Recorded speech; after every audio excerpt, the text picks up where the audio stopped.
In Book 20, Odysseus settles down and decides to sleep in front of Penelope's bedroom door. That night, Penelope and Odysseus both have trouble sleeping. After a while, Odysseus sees a group of his women, his maids, laughing while they leave their rooms to go sleep with the suitors.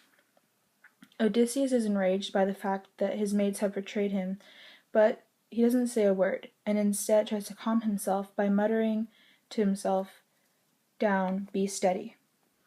He tries to calm down by telling himself that he's seen worse, like when the time the Cyclops ate his men. During the night, Athena arrives and stands over Odysseus. She gives him an encouraging speech about how close he is to reuniting with his family, while Penelope weeps. Odysseus attentively listens, but doubts himself. Athena reassures him that he will be taken care of, and that he will soon see better days.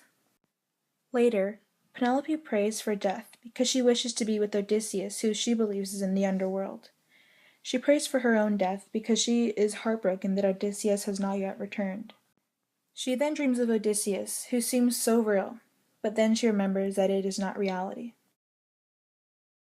Odysseus then wakes at dawn and prays to Zeus.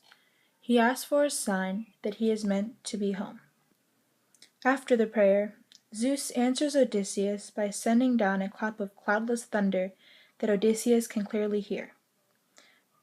Odysseus is relieved at the sign and glad that he is supposed to be home. After a while, Telemachus orders the maids to prepare a feast and tells them that today is a holiday. He then decides to check in with Odysseus. The maids went to go do as they were told, leaving Odysseus and Telemachus to have a talk. Melanthius then appears and looks at Odysseus. He begins by telling him to leave. He then continues to threaten him. Odysseus chose not to respond to Melanthius. Afterwards, Philetius approaches the disguised beggar, Odysseus, and warmly greets him.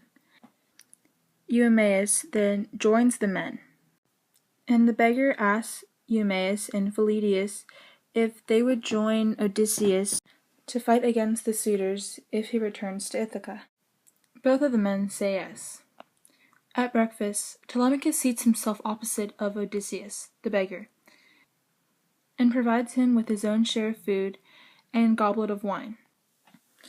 Everyone then finds out that the holiday that Telemachus was talking about was really a day of sacrifice to Apollo. Everything at breakfast seemed to be quiet and peaceful at first, but Athena didn't want to restrain the suitors from their words and actions against Odysseus.